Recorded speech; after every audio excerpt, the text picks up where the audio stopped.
everyone? Welcome back to the Colonelcast, and today we're doing one battle after another. And with me is, I was trying to think of something to say, but it's been a little bit since I've even seen this one. But we got Florian. I know.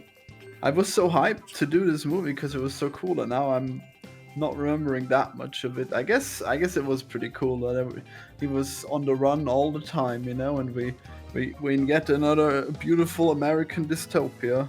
Yeah. The world where liberalism has died, and now the lunatics are fighting it out on the streets. Well, pretty cool, huh? I guess that's something to get into, right? But first we also got E-Rich here with us.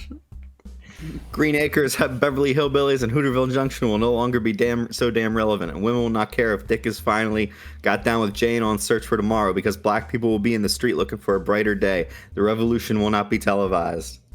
Was that Jungle Pussy's line? Well, it's from the revolution will not be televised. Oh, okay. So, wait, is that from this thing? Movie? Well, I mean, it's a reference to I know it's Gil Scott-Heron. I think it's like a song. Yeah, satirical poem and black liberation song. Like, okay. all of this shit is just a reference to something else. Oh yeah. Yeah, well, it had to be a reference to something more than the song, but I guess it's like some kind of revolutionary type. I mean, it's their call and response thing. Is that if you know the lyrics to this and you can say it back, then you're one of them. Wow. French 75. Is that the gibberish they keep using as code phrases? Wow. Yeah. Incredible. Yeah. Is that one of the things that Leo forgot? Is that the line that he Florian, forgot? what time is it? Oh my god!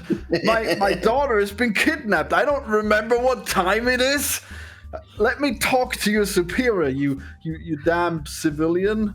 Expecting Call me to back remember lines. when you can tell the time.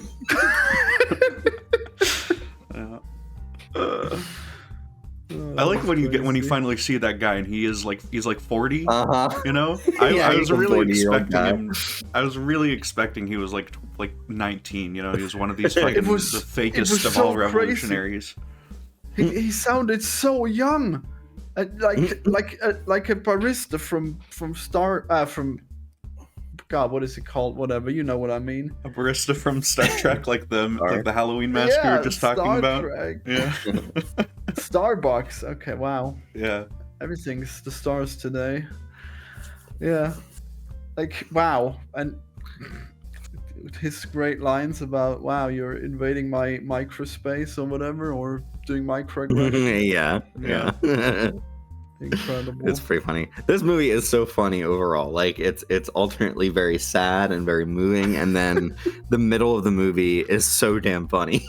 Yeah. Because it's really just Leo running around in a bathrobe and like sunglasses, trying to blearily remember whatever he can get through his pot-filled brain, and just running around with Benicio del Toro. It's great. Well, even before then, he's trying so hard to just find an outlet to plug in his phone, and that's just Right. funny on its own. When they're going through like this whole house with all the people, and it's like he does not care. He doesn't want to get introduced to them. He just wants to plug in the damn phone. Well, it is pretty important. You're downplaying it. Well, it's it his is, only but lifeline it's to his daughter. It's make it inherently important very for him, funny. but nobody else is like seeing that as a essential thing to do. Everybody's like, let's go, next room. Yeah. I mean, how would I love they when know how to meet up with the other revolutionaries if they don't have this phone? It's really only important to Leo because everybody else is just getting the hell out of there. Only Leo needs to know the location of his daughter. Yeah, and I mean, she is like safe or whatever. At least they all believe so. So. I love when they go into that shop that's owned by Benicio or whatever, and like he's looking for a place to charge his phone, and I think he finds something, and then Benicio starts yelling at these kids to like get off their phones and start leaving, and like Bob gets angry because he's like, I'm just trying to charge it. Yeah. I like when he gets pissed at him for going on the tatami mat at the thing. Mm-hmm. Oh, yeah, God. in the dojo. That's all very good. Off the top. Yeah. Oh, yeah. Did you notice that he has a Japanese Superman the movie poster No, I didn't. in his office? It's so fucking good. That's good. I was just looking at that the entire time. Well, yeah. Is he playing? Is that character actually like supposed to be Japanese or?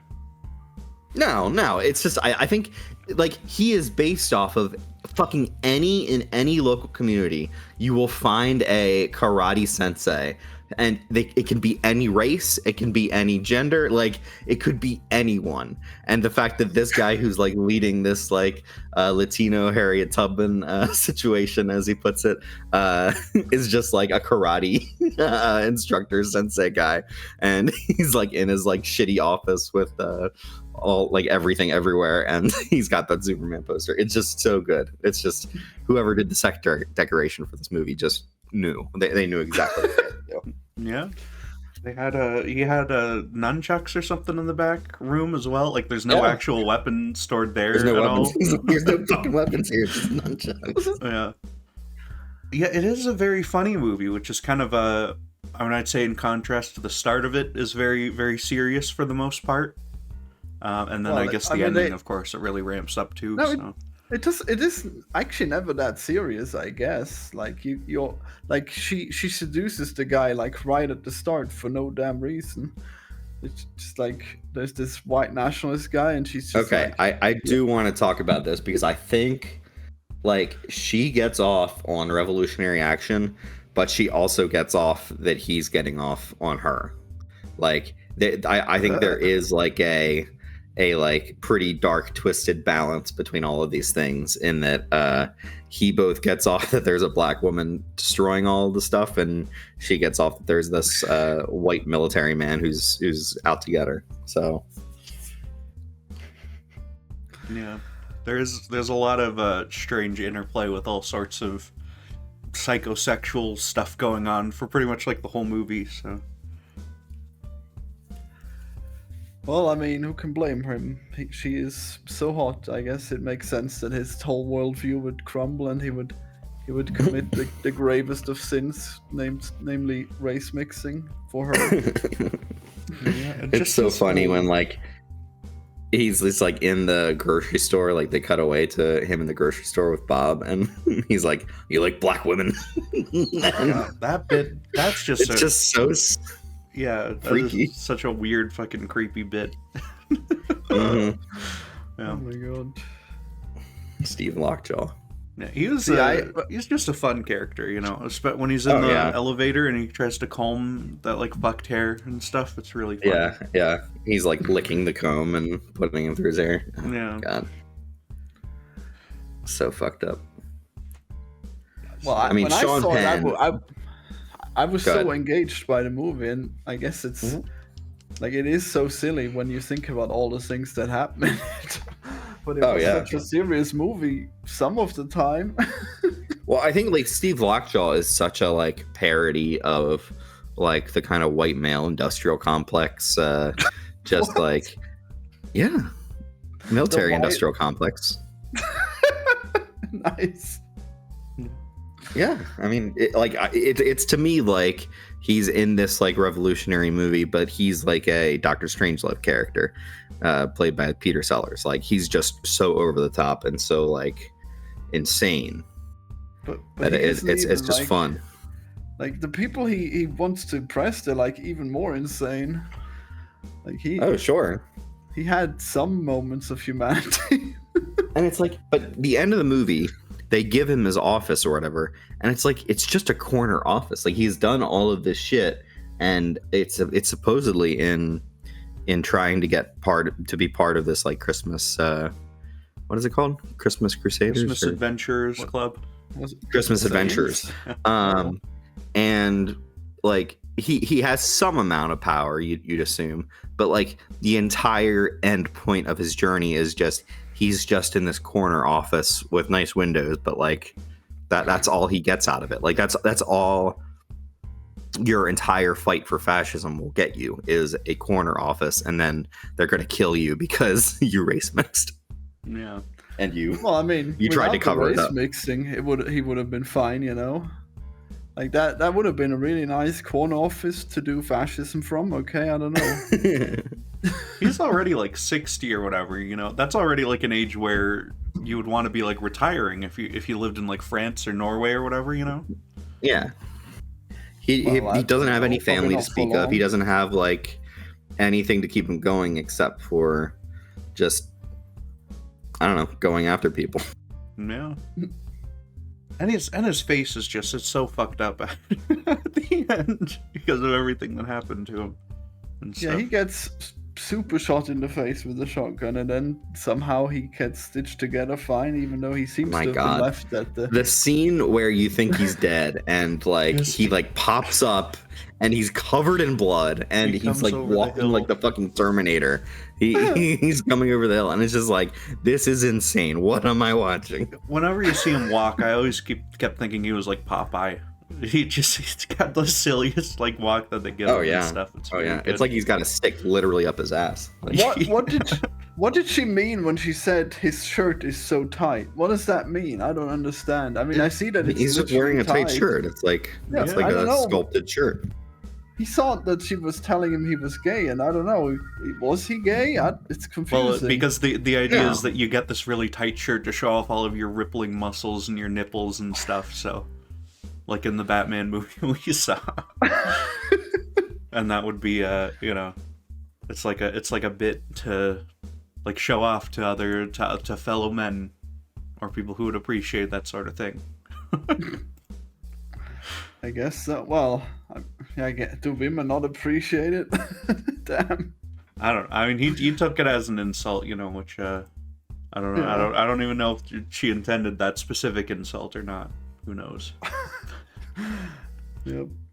It was so hilarious though. Just her pointing out his shirt. Yeah. It was tight. He was pretty well built all this time. Yeah. Sure was tight. But yeah, it's sort of I mean, I really like the dynamic between the two, like just between really her and like any other character who shows up and stuff. You know, she's very, very good. I don't know if that actor has been in any other movies really. Played the young girl or the crazy one. A young girl. I don't know. Wait, who are you talking about? Oh, the young girl, Chase Infinity. No, she has not been in anything. Okay, she's really good in this, I thought. Chase Infinity, funnily enough, is named after Dr. Meridian Chase from Batman Forever, which we'll be reviewing at some point. Okay, well, yeah. Wow. Does Batman fight fascism? There was a controversy on Twitter. Someone posted a Batman absolute Batman fighting immigration police or something. Yeah. Fighting ICE. And then other comic book artists who are like old and stuff. I believe the creator of Bane made one where Batman beats up Antifa instead or something. Yeah. Wow. Of course. It's a whole, you know. I remember specifically the absolute Batman who was apparently very much not anti-Antifa or whatever. I don't know. Wow. I mean, yeah, Absolute Batman is not rich and has like his mom's still alive. Like it's very different. Yeah. Wow, that does not sound very absolute at all. Damn. He is absolute. If you read the comic, it's like, what if Batman was the most Batman that could Batman? But he doesn't even have the backstory or the money. I don't know. It seems like they'd change something. They'd change some things. And he's friends with all the villains. Wow, it's so anti-Batman. Whenever I see a picture from that and it's a new villain, it's like some fucked up cryptid monster. There's no way he can't be friends with those. Joker Maybe is Killer like a Croc. demon. I mean, like Wayland Killer. I mean, I think what's going to happen is he starts out as friends with him, and then they become like bad people. Oh, okay. But yeah, I mean, I know the fucking I remember they showed off the Joker or something, and I saw it. And I was like, well, they all kind of look like this already. I feel like this would have had more impact if Mr. Freeze wasn't also like a lanky, gangly, like the Wraith creepypasta. Yeah, like crazy Wraith thing. Yeah. Yeah. But you know, I should different. I like that they're doing their things. Yeah. It's good. Yeah. Yeah. I mean, it wasn't long ago that people were like thinking, "Oh, is Batman a fascist?" For some reason, God, people on the internet. Well, Like, because he wow. beats up criminals who are probably poor and probably like just doing it to get money to feed their family or get bread to feed their family. Mhm. And he's this Well, rich they- guy going out and beating the shit out of people. Maybe they really should stop making all the fascists be so cool. Well, that's I what guess- this movie is doing. You know, you got to knock them down a peg, Well, they're make all them call pretty themselves lame the in this Christmas one. Adventurers and stuff like that. I thought they were cool in this. Yeah, you want to be that You thought the guy fascists in were his cool? blue car or whatever? Was he in a wheelchair? That one guy. I don't remember.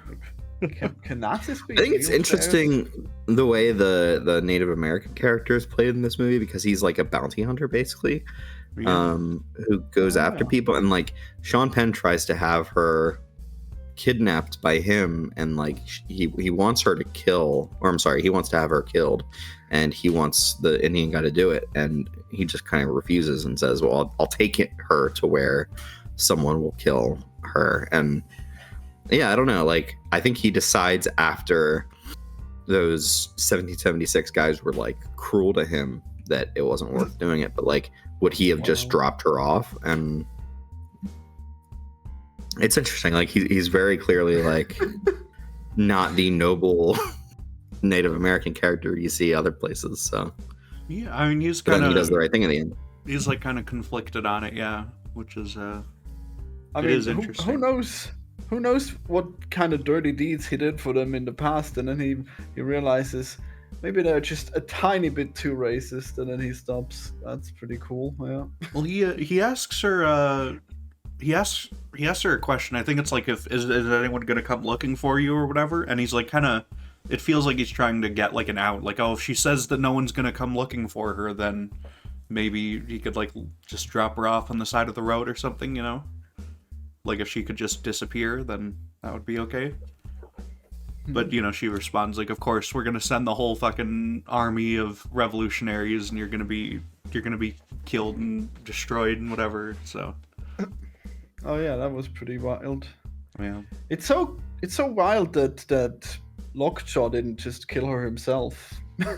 Like, why did he need to send her away for someone else to kill her? That's bizarre. Oh, it's a whole thing. You got to do like body disposal and everything too. I mean, he could have just killed her, and then the native guy could have gotten rid of her. I don't know. I'm not sure. And the movie has to go down a certain way and stuff, you know. So I guess. yeah, I think he seemed pretty pressed for time and like yeah. Well, I mean, didn't he? If he must have had a gun. It wouldn't have taken long. You know, well, it's a whole thing. Okay, it's a whole thing. Once you have a dead person, you gotta deal with that. Yeah. And he wants like some level of separation or whatever. You know, like he can capture her because that's part of his, like, you know, vaguely his job for like stopping these revolutionaries or whatever. You know. Incredible. But even the like thing he's doing is literally just to cover his ass. Like, they actually figure that out, is that like this was not like an actual military engagement, or like he literally just provoked the community he's going into in order to do the thing he wanted to do, which is get after his daughter. Yeah. Which, I mean, Yeah, that's sort of. he that's sends how the the- entire army into the city, and then we see like the entire city get stormed. It was really crazy. Yeah. I really like that bit where they where all the cops are there waiting and stuff, you know, and then they call on the phone like a 40-year-old like fake revolutionary guy to come out and throw a Molotov and like not hit anyone. And then Yeah, that's what Eddie they Van can use Halen, for I think the- they call him. Yeah. And then they just to use that as like a pretext and whatever. It's sort of a Mm-hmm. there's a thing in the news. There's the guy who was like former Antifa, and you can look at his like eyes because he has like the shitty bandana on in the interview on like Fox News or whatever, and he's like clearly this one like conservative commentator or whatever, just sort of dressed up. And that was pretty good. just like obvious fake bullshit and stuff. Try to, yeah. I've never heard of this. That's crazy. It was pretty funny. Well, Yeah. So do we all agree that Benicio del Toro is the best character in this thing? Yeah, I think so. was he He's the up there. karate guy or the native guy? The karate guy. Oh yeah, he was pretty epic. Yeah.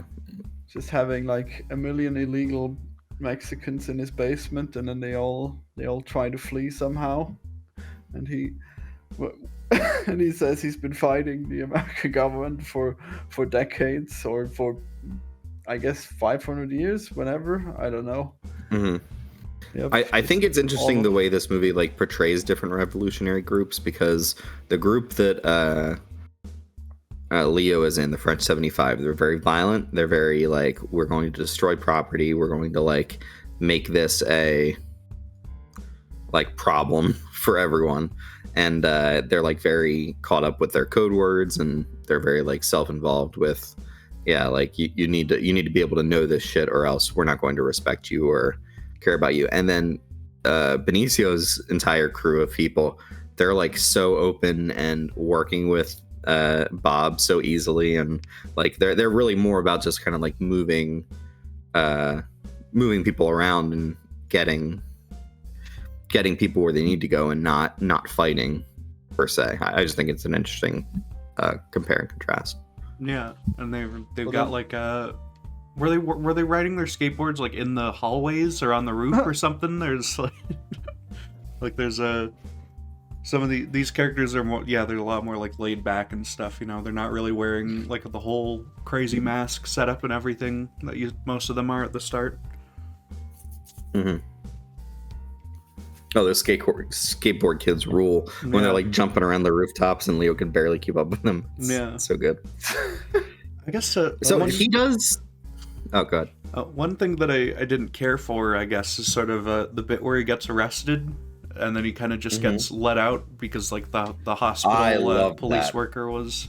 Yeah, I love that, because that means that they have people basically everywhere, and like as long as you could be put in front of one of their people, they can just let you out. Like I love those kinds of things. Like, and she kind of like asks, "Are you diabetic?" And then she gets to like put him down as like he needs blood sugar administered or whatever. So like there are means within the system from people working in the system that they can help these groups.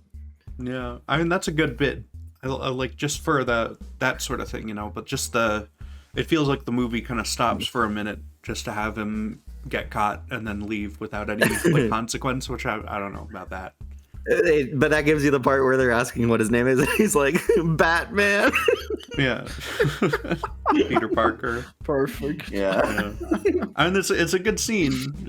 They're all good scenes, but I think just relative to just pacing wise and sort of, that bit felt like less focused or whatever than the rest of it. I don't know. Wow. Okay. Yeah. Okay. Yeah. Less focused. Okay.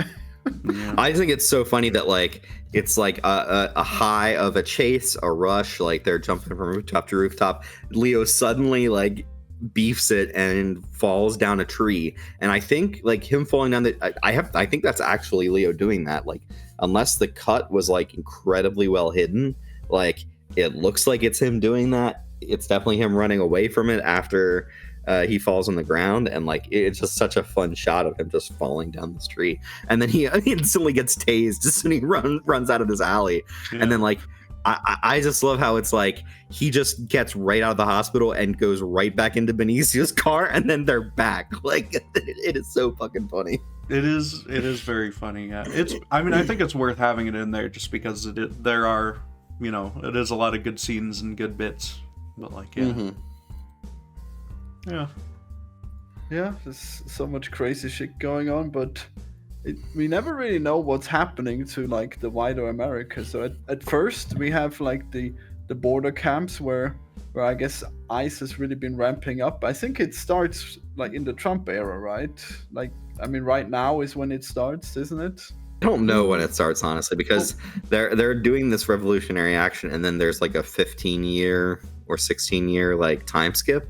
So like within the time period of what we're talking about here, that's several administrations worth. Like that's 4 whole administrations.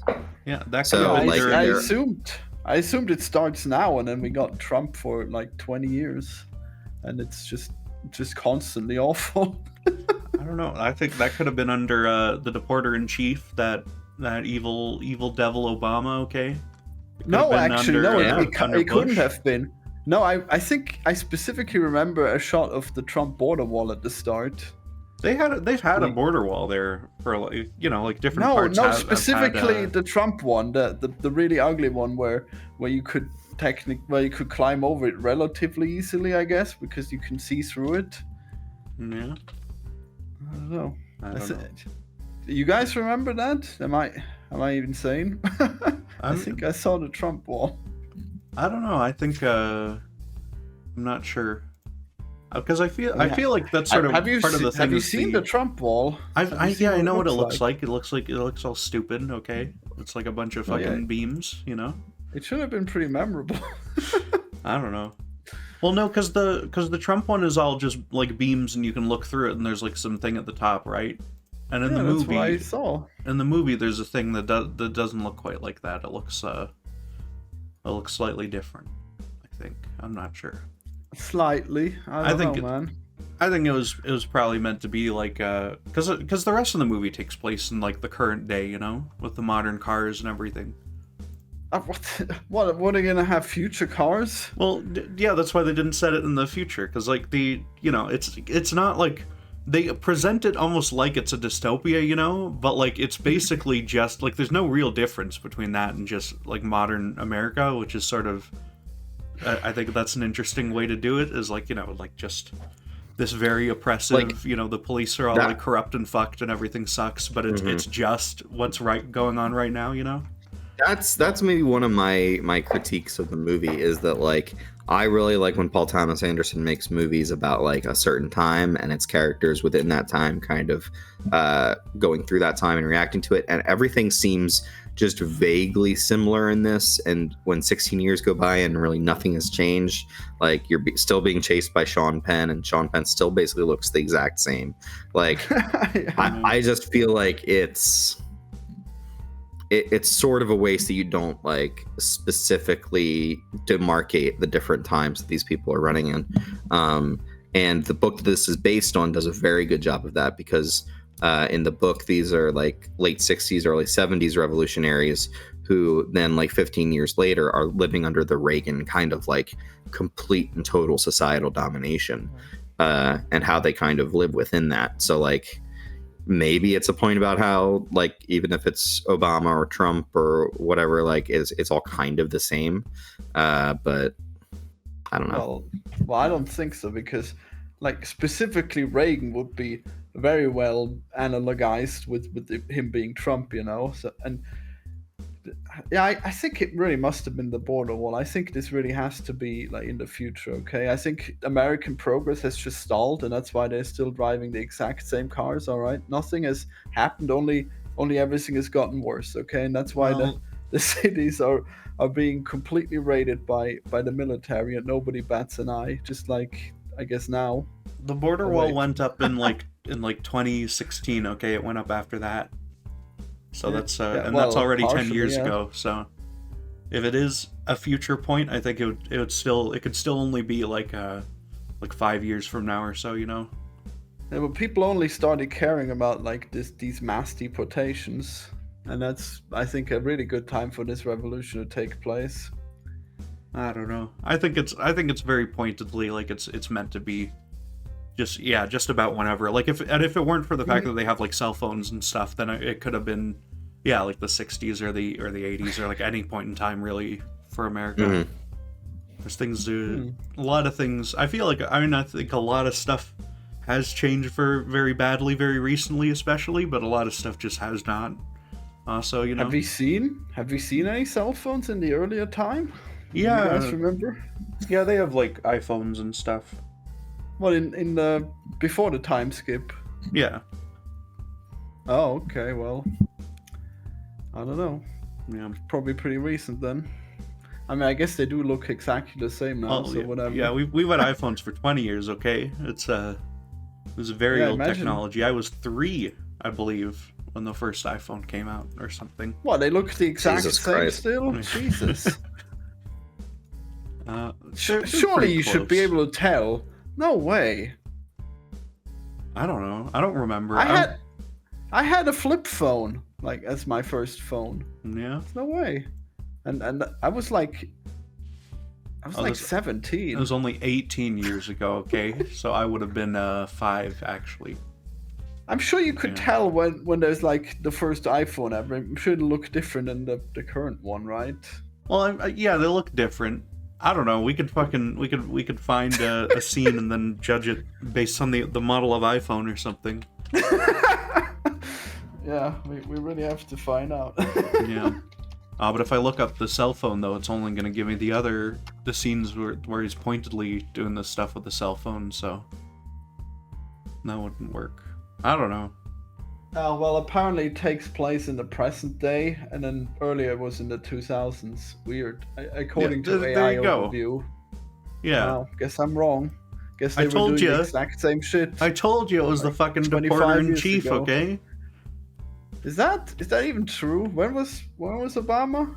Obama was 2008 to 2016, yeah. 16. No, it's the- 2017. The early technically. 2000s. So it would have been before 2009. him even.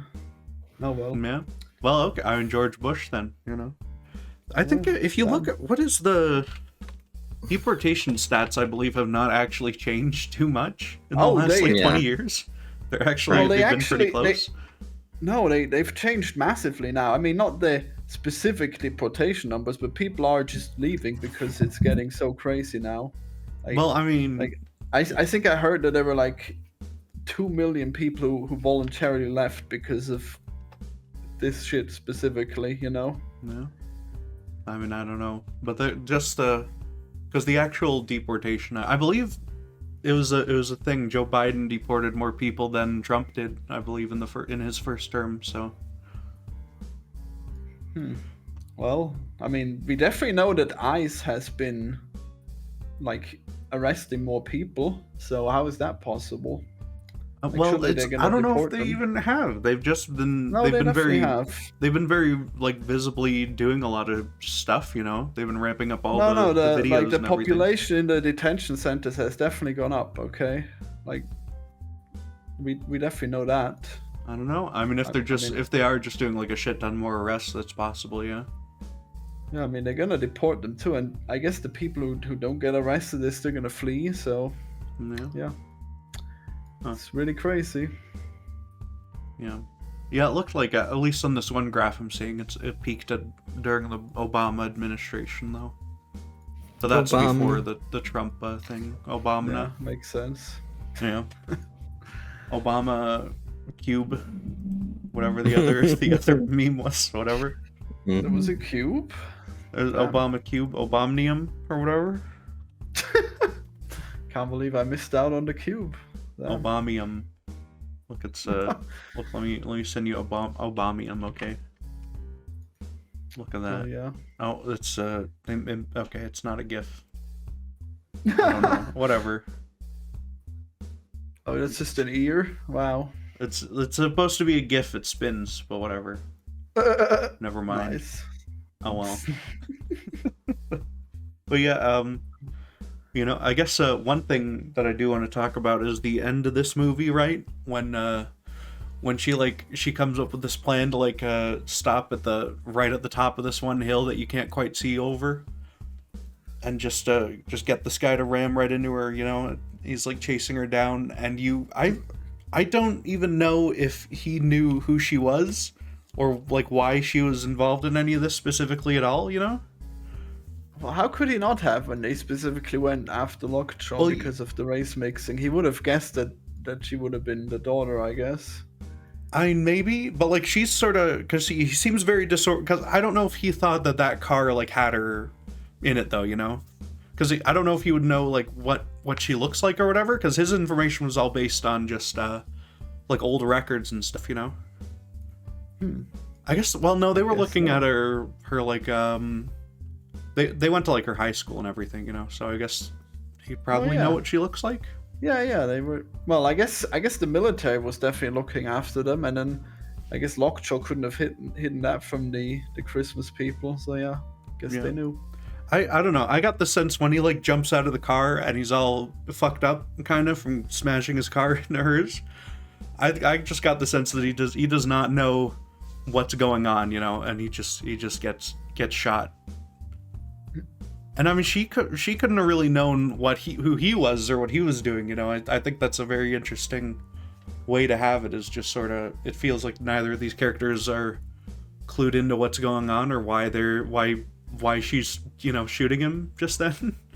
Mm-hmm. I mean, so that's kind of one of my problems with the last bit of the movie, is that after Lockjaw dies, or not dies, is forced off the road and just completely incapacitated, what are the stakes for the Christmas adventures? Are they going after what's her name?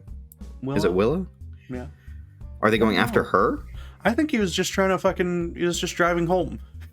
Yeah, that's what I thought as well. So it's like the chase has so Bob doesn't know about them, and Willa doesn't know, because the characters don't really know what fully has gone on here. I struggle with knowing what the actual tension is.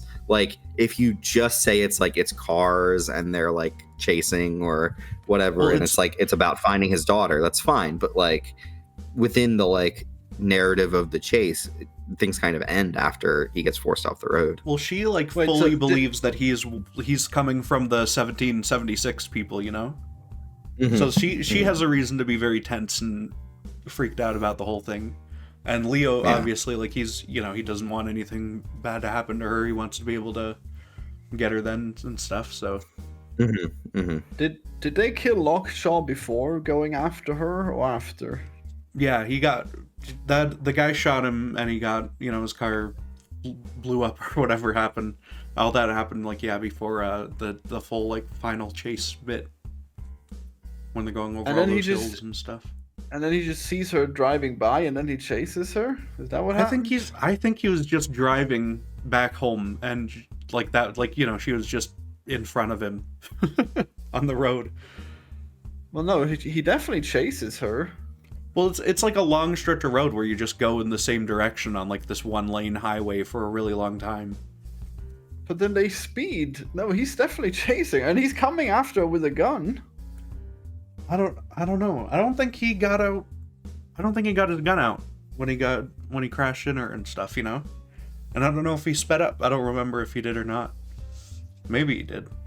Yeah, he definitely sped up. The fact that when he gets out of the car, his only response is to just go what? I think that speaks to he's I don't think he knows what's going on at all. Well, I mean, he definitely was chasing her, because I remember specifically they were both damaging their cars by going as fast as possible. I disagree. I don't buy it. Okay. I think it's cooler if it's just this plot has gotten so convoluted and shit, but it still works out in a morally good way. His orders were just to kill Lockjaw, and then I guess maybe clean up and kill all the witnesses. I don't know. Well, yeah, I mean, I think that's his job was just to get rid of him, because he fucked up and lied to them and everything. They just want to get him out of there. Yeah, the wheelchair guy, he just decided Lockjaw must die. Yeah, Holden Bloodfeast himself. Yeah. What? Holden Bloodfeast. It's like a. He just wants to bomb Iran, for God's sake. Yeah, he just wants to bomb Iran. It's a meme of the average Republican senator who's 80 years old in a wheelchair. Well, 100 some years old, and yeah. Crazy. It's a great picture. Please God, just let us nuke Iran. Nothing else matters. I'll do anything, please. I just want to see burning flesh one last time before I die. Respectable bipartisan, Yeah. Respectable bipartisan is the important bit at the end, yeah. And then, of course, that's contrasted with Gilliam Drilt, the Democrat from California, who is the founder of a startup that sends underprivileged youth to fight in the IDF. Yeah. It's so good. It's so Where's good. all this coming from? What? This is the Just this is memes. the classic image depicting the situation. You know, Oh my god. that's how it is. Wow. Yeah. Yeah, I guess so. Not bad. Yeah. At least it's still better than Trump. Whale, dude. Yeah, the whale. They just look at you like this. Yeah.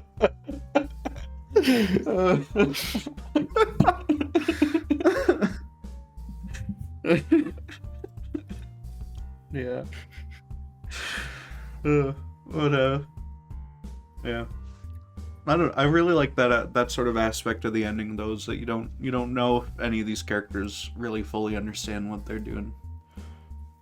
And it's I mean, obviously this isn't how you'd like end this movie, you know, but I was worried there for real that she would fucking shoot her dad because she was just so fucked up after this whole thing. Yeah. I mean, like, doing this kind of shit and like being terrorized by Stephen Lockjaw, like, it really, really sets its mark on you, and yeah, you're going to be pretty high alert Yeah. no matter what's happening. I do wish that for the ending, like, the ending is it's like straightforward, happy, kind of. I do wish you kind of saw like the lasting kind of effect that this whole thing would have on her, you know? I mean, they both must be really traumatized and injured, like, to a really high degree. Yeah. They should both be like extremely wary and stuff, you know? I don't know. I mean, They played it arguably, Leo should be more like paranoid and Yeah. like after going through that, but maybe like because the main thing was dealt with Lockjaw, that he feels better now. But like, Yeah. Well, he already knew that he was expecting to meet his daughter, so he wasn't gonna start shooting blindly. Well, yeah. No. I mean, at the very end of the movie, like he should be just as paranoid, and like, I mean, he knows that they can survive it and stuff, but like, it actually happened. So if it can happen then, it can happen anytime, really, right? Mm-hmm. Yeah. I guess they really gotta flee. Really get out of there. Yeah. Were they headed towards the Mexican border at the end, or is that just like another unrelated desert? Wait, you're asking about the desert they were in? Yeah. It's somewhere in California. Huh. Yeah. Well, I think because she was being taken out to the outskirts kind of the city or whatever, like to the nuns and stuff. So. Well, I mean, in the place where they're gonna kill her. Yeah. Well, that might was have been. the filming location, I believe, for many episodes of Star Trek, including the one where he fights the lizard guy or whatever. That's what that looked like to me. But Oh, perfect. Yeah. Couldn't think of a better place. Wow. yeah, I mean, I think that's it's just like a secluded location that you can, swap a person that you want to get rid of or whatever. Naturally. Okay. Yeah. I guess one of my other problems with this movie is I don't know how old Leonardo DiCaprio's character is meant to be, because Leo in real life he's like 50, and he does look like he looks very good, you know, but especially in this movie he's kind of disheveled. He does look like a 50-year-old guy, and at the start of the movie he's doing stuff that you would expect like a 20-year-old revolutionary character to be doing, and he still looks like he's 50. So I was gonna say, if you're being like generous, he could be 35 when he's doing the revolutionary action, and then he could be 50 when he's in the rest of the movie. It's definitely like I actually thought he looked pretty good in the first segment, like considering that for sure. yeah. He always looks so bloated and stuff when he's out of a movie, but in movies he looks great. So Really? Wow. Yeah. Movie magic. That's why this is a $200 million budget. They did CGI to make him not bloated for the whole movie. absolutely. The only CGI they did. Yeah. Paul Thomas Anderson famously did not want to use any CGI for this movie except for Leo. Yeah. You gotta.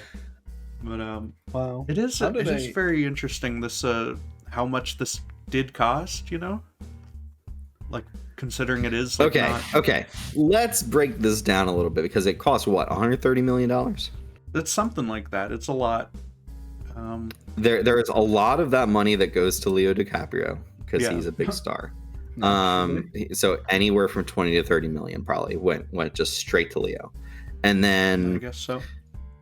I think if you kind of like use inflation to figure out like what movies cost back in like the 90s and 2000s, a movie that is about this kind of size would be probably 50 to 70, maybe 80 million.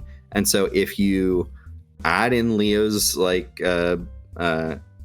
fee to that, like this is pretty much what a normal movie about mid-size, about this kind of like scale to it. They have some nice stuff going on in here occasionally, like the big riot that happens in the middle of the movie, like some good car chases. Like, Yeah. it's a pretty understandable budget once you compare it to stuff in the past, work in inflation, and then say Leo is a big star and he's going to get a lot of money from that. So All right. I think it makes sense.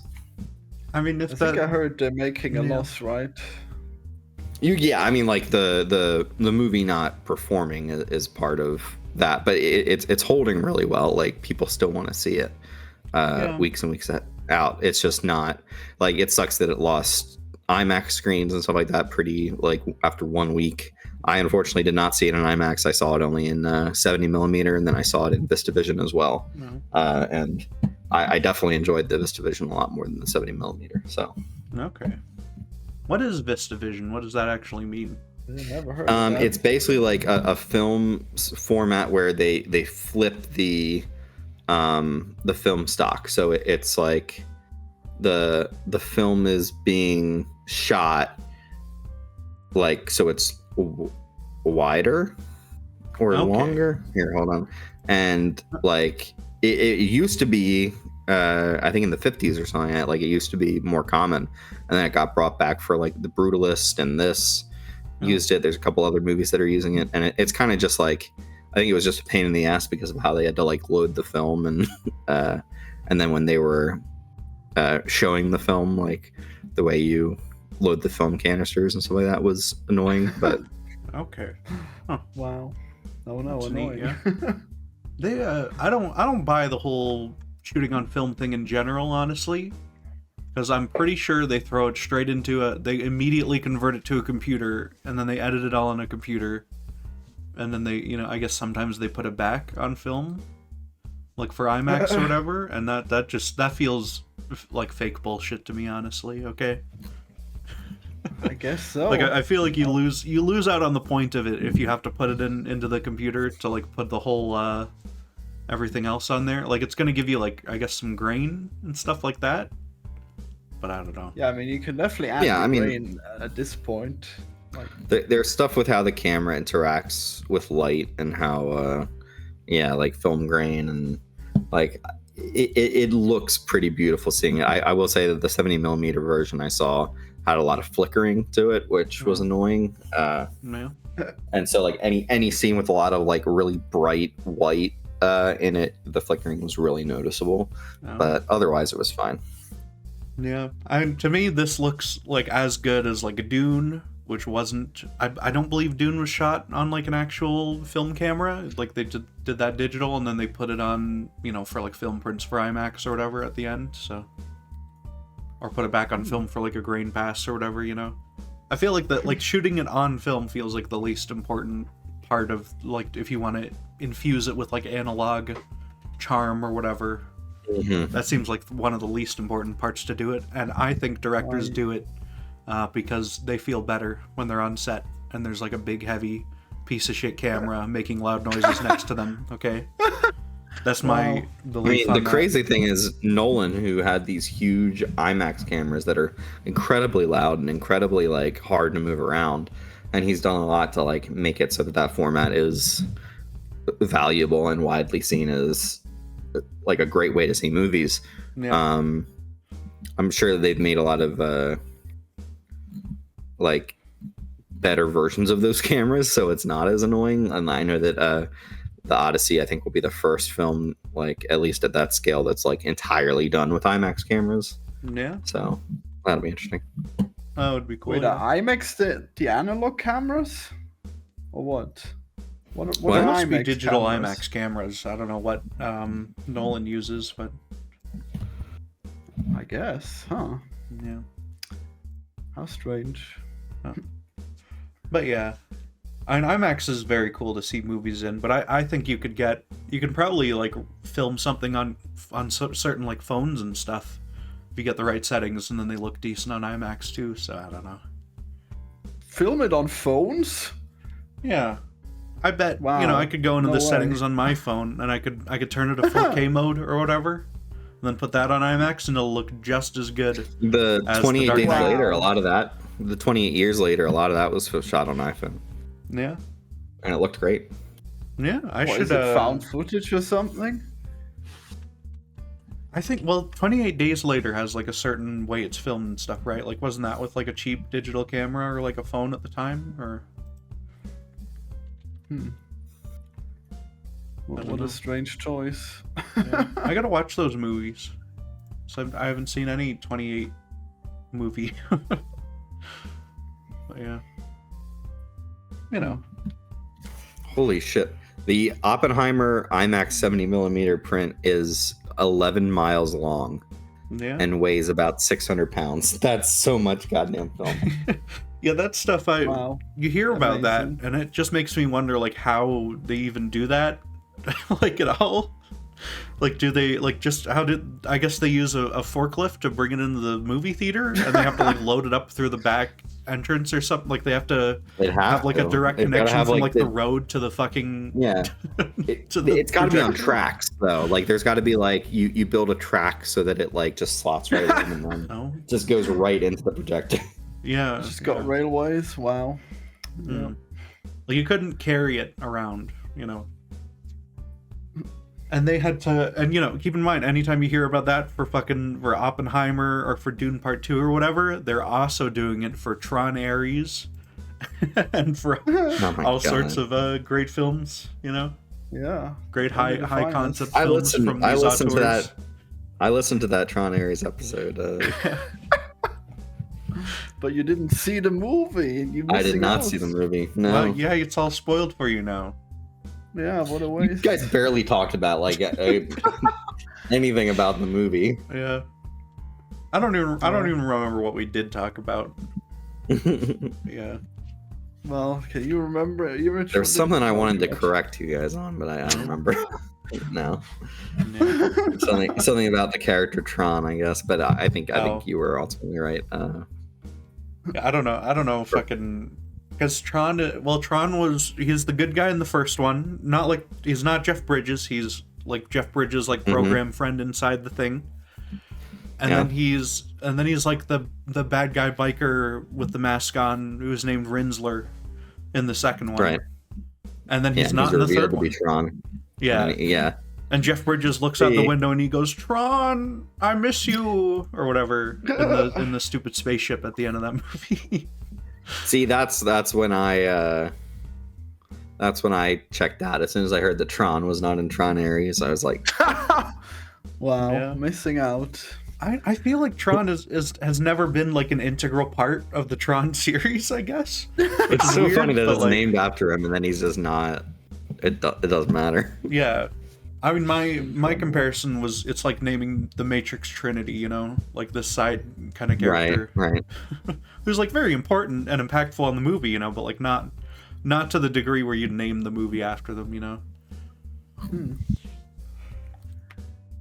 But, you know, I mean, it's a Crazy better that there name was- than Jeff Bridges for your movie, whatever his name was, the character. Man, I need to watch that Matrix 4 again. What a crazy movie. Yeah. Never Can you seen it. believe they made it? I never even saw Matrix 2. I will back the Matrix Wow. 4. I'll just say that the action is not very good in it, and that's the one What? detracting bit that I'll say about it. That's what they have to do, right? Though that's like the point. I think it's clear that Lana Wachowski cared way more about the characters and bringing them back than she cared about making a good action movie. Okay. Did she? I thought the whole point was that she didn't want to bring the characters back, and they. And No, she she explicitly half-assed said that. Like, no, she explicitly said that. Like, not Leo, Neo, and Trinity are like kind of like comforting figures for her, and that like when she was like in the pandemic or something, when Warner Brothers was like, "We want you to do another Matrix," she was like, "Oh, since I just lost my parents or something, it would be nice to like bring these characters back and like give them kind of like a really happy send off kind of thing." So I'm sure that that's all true and stuff, you know. But I think the main motivating factor for that whole movie is that they told her like, we're gonna do this with or without you. So if you don't want to see it get fucked, you gotta be on board. You know? you gotta like play along. Yeah. Well, good for her because she made the movie that she wanted to make, and I guess they didn't feel like fighting her on it. So. Yeah. And she has now secured a future where they will never make another Matrix again. So No, that's not true because they're trying to do a like Matrix reboot thing with God, well, I don't remember his name. damn. He was gonna make a Sinister Six movie. Drew somebody.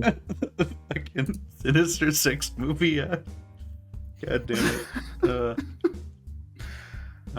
Well, is it gonna have the same characters as Drew the Goddard. original Drew Goddard. Matrix? I don't know. Like it depends on what they decide to do. They could like fucking reboot and like recast everybody, but they'll probably do something original. Okay. Oh, the bad times of the El Royale guy Yep. and World War Z. Yeah. And good movies. Cabin in the Woods. Yeah, Cabin in the Woods is pretty good. Oh yeah, It that does was not crazy. make me trust. Like Cabin in the Woods is not the guy who I'd pick for the Matrix movie. You know, I'd want to get, I don't know, fucking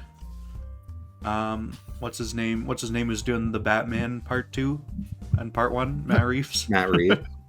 You know. Oh, are they finally doing the Batman Part 2? Yeah, that's coming soon. Okay. Oh yeah, it'll probably start filming in the next couple months. Yeah, and Yeah, it's We coming should the be year hearing after casting next pretty year, soon. so. Yeah, Yeah. 2027 is when it'll come out. Like I'm looking forward to hearing about casting. I don't know what he's gonna do with it, but I trust him. I hope they cast like some guy who's really obvious, like this guy, like someone who we see the picture and it's like the most Mr. Freeze looking guy that you could possibly imagine, and then they just try to bury the lead it's on it not. until the movie comes out Oh, anyway. okay. or They something. just try to lie. Yeah. The entire time.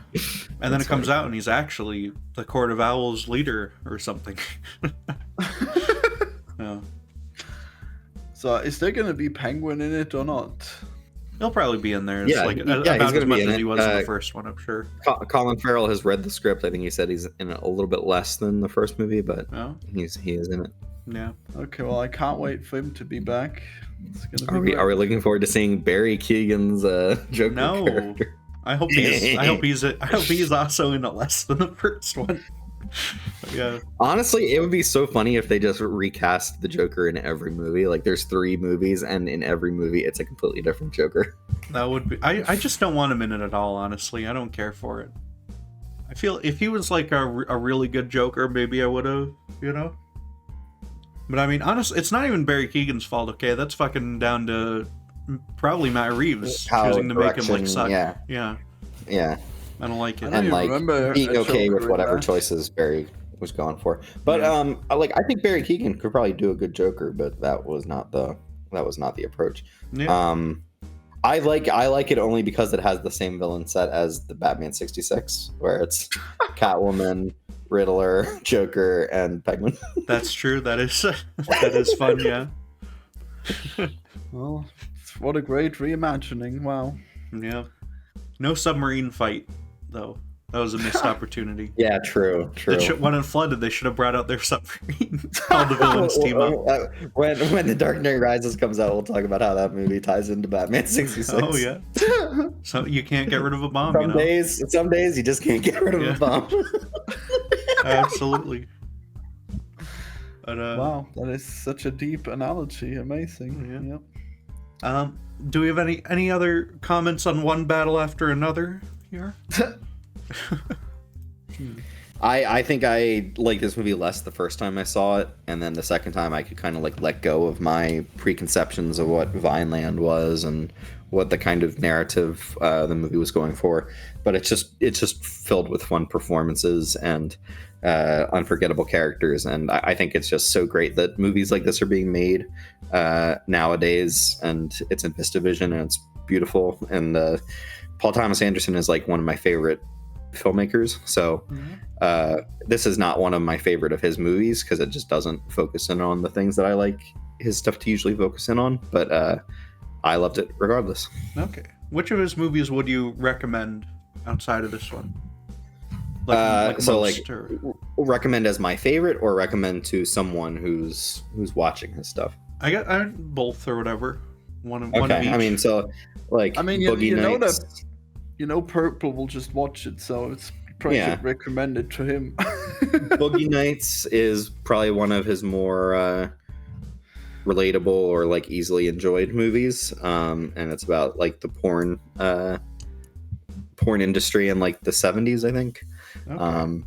And it's very good. And then for my favorite of his movies is The Master, which has Philip Seymour Hoffman and what's the fucking Joker's name? Joaquin Phoenix. Yeah. In the main roles, and I just think it's such a brilliant movie, which is it's vaguely about Scientology, and I just think that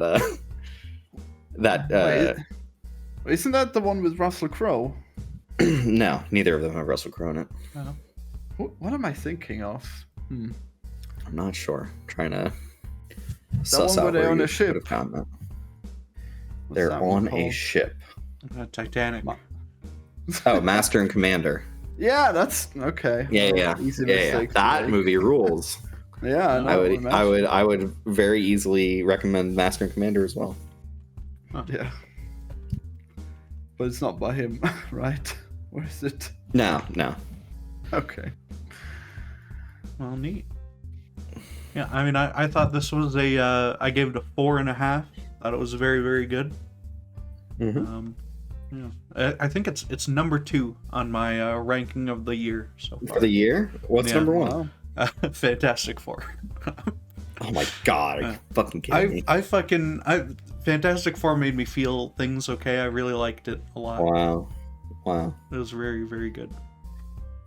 Oh. Fucking kids these days only think about feelings. There's some really cool shit in there. Okay. Muffy-fees. Listen, I'll watch. I got a few more things on my watch list I got to watch this year. Quite a few, actually. I should probably get on that. Incidentally, that's like the only movie I've seen in IMAX that I remember. So yeah. I should really go to the IMAX cinema more, but they don't have free water there, which I really hate. They don't have free water? Well, I mean, most places won't have free water, I guess. My controversial opinion, and it's not even controversial, is that you should be allowed to bring water anywhere. Like, if you bring your own water, even if it's a big like 1 gallon jug or something, like you should be able to bring it anywhere, because like water is such restaurant. Yeah, absolutely. Wow. They give you free water at restaurants anyway. They're not paying for the water they give you at the everywhere. table. No, I've been charged for water many times. Well, this is okay. This is like maybe this is a problem in Austria. Okay, over in the third world. Okay, where they're charging you for water. We have the best water here, but the fucking lazy ass waiters aren't gonna give it to you for free. Do you get the fucking like mountains? Water? This like. Florian, do you get mineral water or do you get tap water? Tap water, yeah. Okay, all right. Just making sure, because in Europe you never know. Yeah, it's actually kind of rare to get tap water, and I would assume that you would never get it at like a cinema. But yeah, my favorite cinema, you can just order like a cup of tap water, and it's really cheap because you just have to pay for the cup. Yeah. Oh, you have to pay for the cup? Yeah. How much do you pay for the cup? Oh, 20 cents. Oh, okay. Drinks are so I was gonna say, like, cheap. I thought they gave you one of those giant like Like, drinks are cheap. Well, like just for the manufacturers and stuff. When Yeah, you it's go to cheap like for them. McDonald's and stuff, like they are not spending anything, you know. Well, if yeah, they're spending like 3 branded, cents on it, and they No, charge you like $5. Yeah. if they're branded drinks, then they have to pay like the company that makes them. Well, yeah, but it's not like much per, because especially for like fountain drinks and stuff, it's just mixed in on Yeah, they site just or mix whatever. it Like with- there's yeah. not a lot of syrup in there. Yeah, but they pay for the brand. Well, yeah, but like it can't be that much. I mean, they could have off-brand sodas, but they don't. Yeah, Everyone expects the premium shit. I don't know. But it's I mean, over here, okay, it's a tradition to go up to a McDonald's counter and ask for a water cup and then just get Coke anyway. Wow. And no one bats an eye or cares because it costs nothing. I think you can do that at the Burger Kings here, but then I guess not at the McDonald's. We don't have those fountains. Damn, that's fucked Yeah. up. Wow. At Wendy's, they switch them all out for like the shitty ones that where they all pump out like different drinks or whatever, and you click the option, but like it all comes out tasting like the same awful crap because it's all coming out of the same nozzle and it just mixes in. Those things are What? horrible. Yeah, it's just a mix of everything. It sucks. Yeah. How strange. Well, okay. Yeah. Well, that was a tangent. Yeah. Well, yeah. I guess drinks are really fucking expensive in restaurants and everywhere, really. What a waste. Yeah. For It's just no good. liquid. Nope. People who don't just get water all the time like me, they must be paying way too much. It's crazy. Probably, yeah. But yeah, I mean, you probably have a fake IMAX over there anyway, okay? So, Yeah, how many stories is your fine. IMAX screen, Florian? Stories. Yeah. How Yeah, big is not it? that many. How high is the story? A floor of a house? Okay, well, I mean, they could have different heights. I don't know. I mean, I think it was Yeah, like there's 3 real times. IMAX and there's fake IMAX. I mean, you're not allowed to call it IMAX if it's not the correct size. No, they definitely do. There's IMAX and there's Limax. there's ones with the IMAX brand that don't have the real things, you know. Wow. Is there gonna be fake Coke as well? It's crazy. You know, it's Well, how I many forget- stories is it supposed to be? they're pretty big. I don't remember Huge. exactly. Maybe 3 stories is right. You're probably fine. Yeah. Yeah. Where's your IMAX theater located? I'll look it up. Well, Innsbruck, Cineplex. You live in Innsbruck? Yeah. Like a fucking HP Lovecraft character? Innsbruck is in Austria, okay? That's different from Innsbruck in like, because of H.P. Lovecraft, that's all in the U.S., right? All of his stories. Yeah, Wrote about probably Innsbruck? Connecticut. That's weird. Yeah. The only one Well, who's from, there's probably- from Innsbruck is the Half-Life 2 character, okay? No one else. Yeah. Hmm. Yeah, there's very few real IMAX theaters in the world, okay? And thankfully here in Canada, I live very close to one of them. Yeah. Sorry. Ah. Okay, so wait, in Canada, where? Well, they got a few in Canada. I believe IMAX was like made in Canada or something, but here I'm in Alberta here, okay? We got 2 of them in Alberta, which is very nice. And one of them I live close enough to go see stuff, so. Yeah. Not bad, I guess. I mean, it wasn't I'm really that sorry, impressive Florian. to me. I do not see an IMAX screen in Innsbruck. I see Graz, Hohenems, Vienna, Wiener Neudorf. What are you looking at? IMAX.fandom.com list of IMAX venues. Well, apparently the real 70 millimeter one, there's like a list that you can, I mean, it's just like the Oppenheimer in 70 millimeter. It's like a news page on the IMAX site or whatever. but on their list, the only one in Europe is in the Czech Republic. Wow. It says Prague, which Prague I don't think is the Czech Republic, but that's what it says. I don't remember. No, I think it is. Is it? I thought. Okay, I guess it is. Yeah. Well, they'd probably double check that, right? That they have the right country before they release this article. Yeah, I think they would. They wouldn't and mess I that just up. did it on Google, so unless Google is fucking lying to me, then yes, it is the capital of the Czech Republic. Yeah. And they got 3 in the UK, I guess. But yeah. Okay. Wow, only 3. Jesus. Yeah. I don't know. And there might be more. This is just the ones that were in where they showed Oppenheimer. Because that's like the best list on IMAX.com, I guess. But, you know. Wait, so it's There's just, only it's 2 in Africa. It's just cinemas that are 3 floors high. That can't be that hard to achieve. Well, that's pretty big, you know. When you see them, when you see the real ones, they're pretty big. Wow. Yeah. See how many are in Pennsylvania? 4 in Pennsylvania. Yeah. Wow. What a rare occurrence.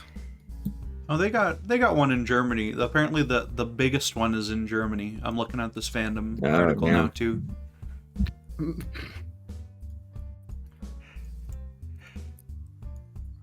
Fake IMAX. Who knew that they could lie about advertisement? Yeah. It's all bullshit.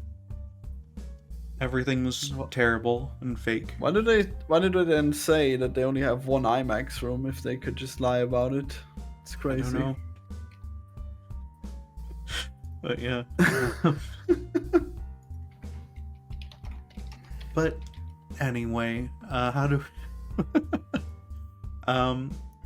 let me double check my thing. Is there anything else that was good? Oh yeah, one thing did also disappoint me. I wish we saw what happened to Howard and Deandra and Willa's friends. Howard and Deandra. Oh, okay. Yeah, because they kind of like resist from telling him anything, and then I think they do. Yeah. Reveal her phone number. Yeah, I mean, Howard, I think we can pretty safely say got shot in the head and killed, probably. But, Wow. If I were to guess. Oh, yeah, the guy that was kidnapped. Yeah. Yeah, He totally. was fun. But yeah. And then Deandra, I think, she just disappeared. She just wasn't in the movie at a point. Like, they interrogate her, and then I think you see, like, her getting taken away or something, and then she's just gone, and they never follow up, so who knows? I don't even know. Yeah, that's these true. characters Holy shit. Anymore. She could just be in jail forever since she. Probably. And no one remembers or cares enough to go look for her. So. Damn, that sucks. Yeah, Willa doesn't fucking remember. Okay, so she's just fucked forever. Wow. Yeah. What is Willa even gonna do? Is she gonna lead a revolution now or what? She was going out doing revolution stuff at the end. Yeah, she could have broken in and saved her. You know, but I guess not. One day. Yeah. Well, you never know. Or maybe maybe she did, and they just we don't see it. But who knows? Probably not. Give us the sequel. Yeah. We need part 2. Indeed. Absolutely. Another battle after another. Yeah, nice. Yeah. A third battle after another. Yeah. I like when he just says, from here on out, it's going to be one battle after another. That was pretty cool. That's when I realized. The original title of this movie was the Battle of... What was the fucking location they were at? Battle of Backdan Cross. Oh. Wow. Yeah. How memorable. That's not I as do good a think title. One Battle After Another is probably the better title. Yeah. Yeah. When you look this definitely movie up better. on Google, it has a 3.1 with a lot of 5 stars and a lot of 1-star reviews. So, Damn. Well, that's interesting. probably put a lot of political fighting. There's probably people that were very turned off by the very beginning of this movie. And, yeah. How could that be? It was such a non-controversial movie. Yeah. Well, if you don't like Antifa, then probably not going to be your cup of tea. Here's one of the 1-star reviews. Imagine if Tom Cruise were to star in a 3-hour film depicting strong, patriotic white men battling to secure the border against illegal crossings while... Oh, never... No, okay. Yeah. Jesus Christ. Yeah, they'd get Mel Gibson for that, okay? Yeah, it might. No. This is a bad review, actually. I don't even want to. Florian, do you want to read this review up? No, you gotta read it. Come on. Never mind. It's fine. Give us the races. Nah, never mind. It's perfect. It's okay. Share with me, I'll read it. Okay. Let me. Neither one of us want sound bites of us reading that, but you read it. It's no good. Okay. Let me find this bit.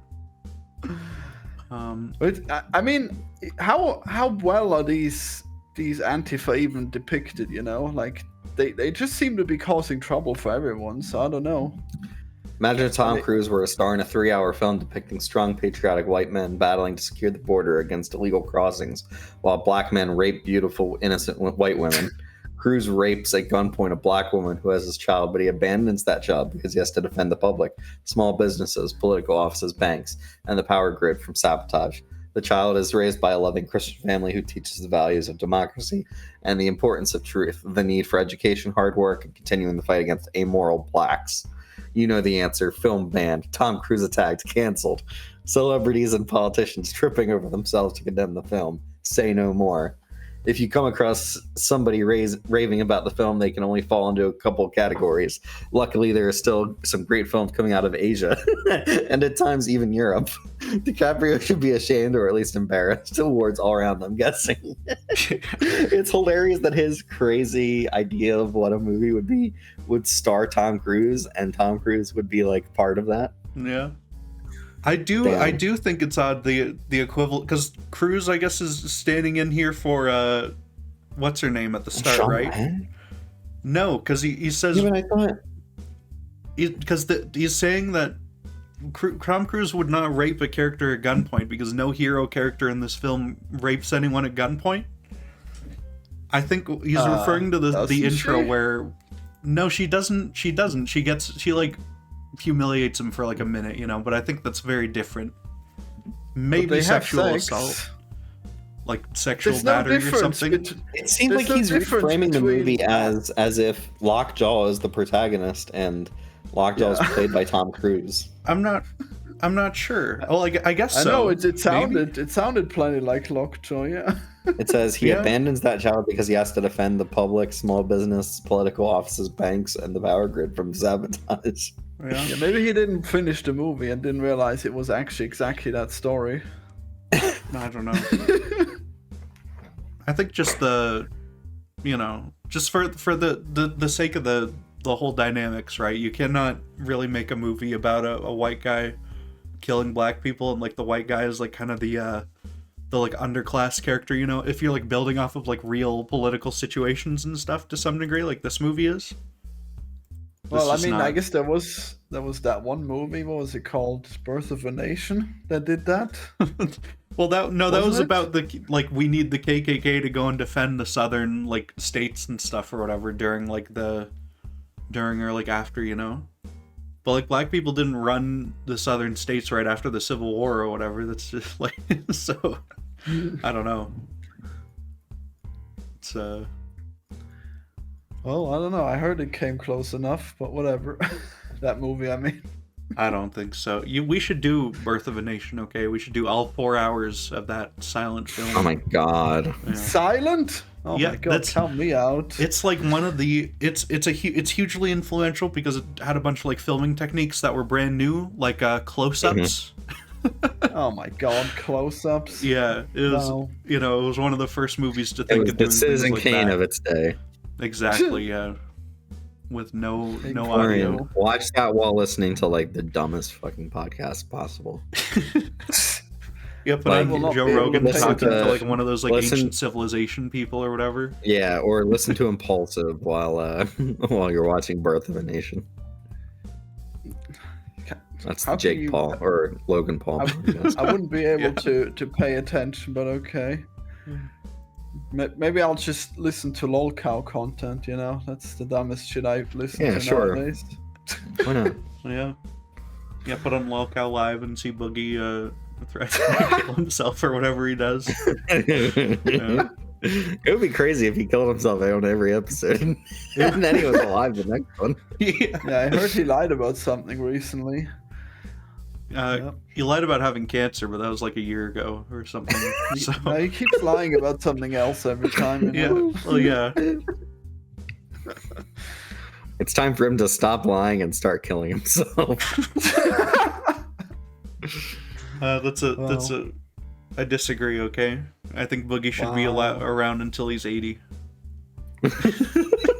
He's just like terribly long-lived, even though it makes no sense that he would be. Yeah, I think he should stop killing himself. You know, just be healthy. You know, He should be like the whale eater. Somebody put him on the Marvel diet. Yeah. What, Marvel, like the movies? Yeah, for all the guys that are in those movies, they like eat only chicken and rice and shit, and then they just take lots of steroids. Yeah. And for every podcast, he can do a 24-hour dehydration or whatever, like Hugh Jackman does for all the action scenes. Right. Wow. I guess that can't really be healthy, works, right? I guess as long as you rehydrate. He's talked about he has like horrible migraines from that, and I mean I do too. If I don't drink water for like a day. So. God, I'm gonna drink some water. Jesus. Can you imagine shooting like an action scene with like fucking fireworks and bullshit going off, and you just have the worst fucking dizzy migraine ever? Yeah, you're You've dizzy and like migraine. about to pass out. Yeah. Incredible.